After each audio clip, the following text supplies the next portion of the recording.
कश्मीर के उत्तर में फैली हिमालय पर्वतमाला की गोद में निवास करते हैं अर्धनारीश्वर भगवान भोलेनाथ। इन पहाड़ों में एक गुफा के भीतर बर्फ से बने शिवलिंग के रूप में विराजमान होने वाले भगवान शिव के इस अलौकिक रूप को भक्तजन प्रेम और श्रद्धा से बाबा बर्फानी भी कहते हैं। आध्यात्म और प्रकृति प्रेम की भावनाओं से जुड़े इस तीर्थ स्थान के दर्शनों के लिए हर वर्ष लाखों की संख्या में देश विदेश से श्रद्धालु आते हैं। 5 लाख से अधिक भक्तों ने बाबा बर्फानी के दर्शन किए। श्रद्धालुओं की इस यात्रा को सुगम, सुखद और स्मरणीय बनाने के उद्देश्य से 22 जून को माननीय उपराज्यपाल श्री मनोज सिन्हा जी द्वारा लोगो, नंदी ऐप, जिंगल और यात्रा एंथम का शुभारंभ किया गया, जिसको ग्रामीण स्वच्छता विभाग द्वारा बनाया गया था।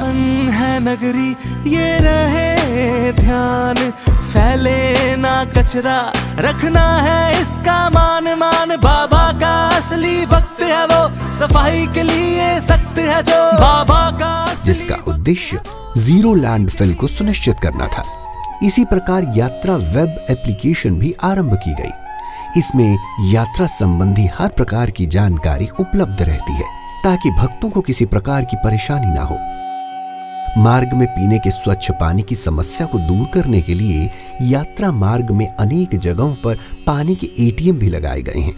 इसी प्रकार एक उपराज्यपाल श्री मनोज सिन्हा जी ने स्वच्छता बनाए रखने में सराहनीय योगदान देने वाले कर्मियों को रेस्पॉन्सिबल यात्रा सर्टिफिकेट प्रदान किए। यात्रियों में भी स्वच्छता संबंधी जागरूकता पैदा करने के लिए एक विशेष मैस्कॉट का भी शुभारंभ किया गया।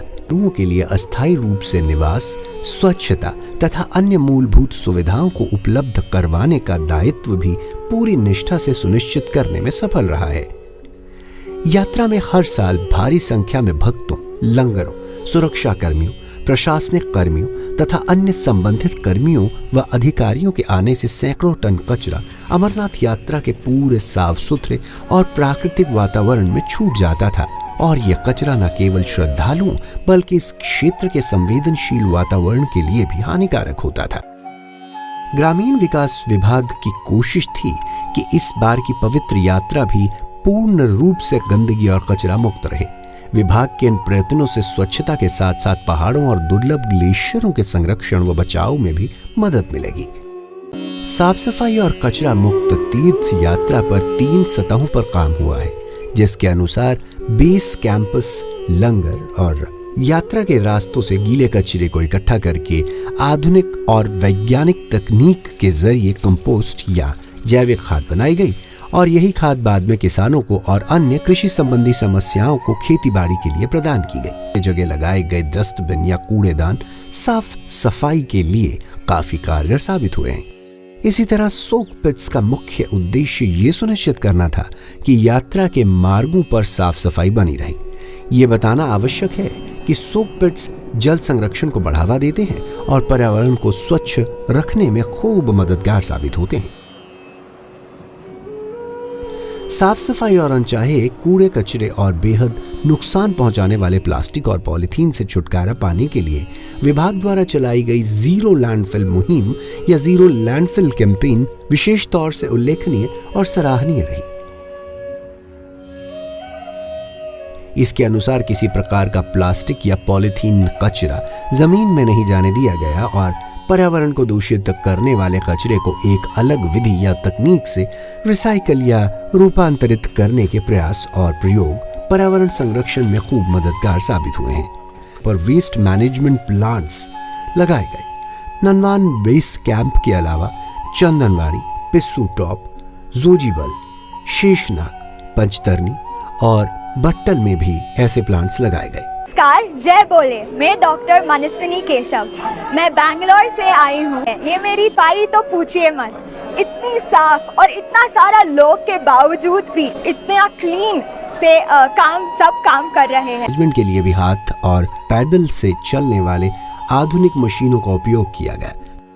साथ ही साथ रिसाइकल किए हुए गीले कचरे से बायोगैस का उत्पादन भी किया गया। शासन प्रशासन की व्यवस्था हमने देखी, बहुत अच्छी है। साफ सफाई, पानी और यहाँ के लोग काफ़ी अच्छा काम कर रहे हैं मिलजुल के। मेरा नाम विजय परमार है। अमरनाथ यात्रा पर पहली बार आया हूँ और यात्रा के दौरान मुझे जो भी चीज़ देखने को मिली है वो बहुत अच्छी और अच्छे अनुभव के साथ मिली है। यहाँ पर पीने के लिए स्वच्छ और साफ़ पानी मिला, कई जगह गर्म पानी भी मिला है जहाँ पर बहुत ज़्यादा ठंड थी, और शौचालय वगैरह उनमें पानी वगैरह भरपूर मात्रा मिली है, शौचालय की मात्रा भी ज़्यादा थी और किसी भी यात्री को मतलब एक दूसरे के लिए वेट नहीं करना पड़ा। एक स्वच्छ और सफल यात्रा आयोजन को सुनिश्चित करने के उद्देश्य से यात्रा के दौरान 7,000 से ज्यादा सफाई कर्मचारी तैनात रहे। पिंक शौचालयों की देख रेख के लिए महिला स्वच्छता पर्यवेक्षक तैनात की गई।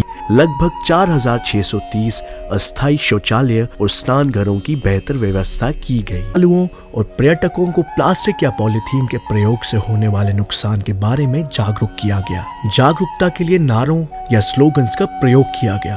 स्वच्छ भारत, स्वच्छ भारत, स्वच्छ भारत, स्वच्छ भारत। प्रभु का घर गंदा नहीं होने देंगे हम, और ओम नमः शिवाय ओमकारा, मिटाएंगे हम कचरा सारा। इन नारों ने श्रद्धालुओं और भक्तों में काफी प्रचार पाया। यात्री आए हैं दूर दूर से, बाबा रखेंगे उनका ख्याल, बाबा रखेंगे उनका ख्याल।